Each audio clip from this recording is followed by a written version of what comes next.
এটা হচ্ছে এই সিজনের বেস্ট।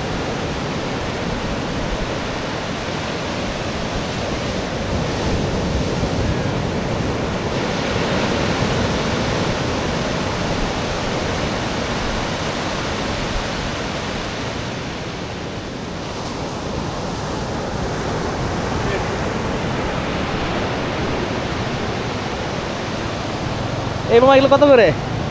এগুলো জোড়া 30 টাকা। এগুলো 30 টাকা জোড়া? না এগুলো এটা কি এক জোড়া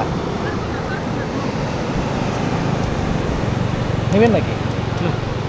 দেখেন না কম রেট আছে, আর কমের সময় দেখবো, দেখতে পারেন। ছোটই আছে, বড় আছে, ছোট আছে। সুন্দর।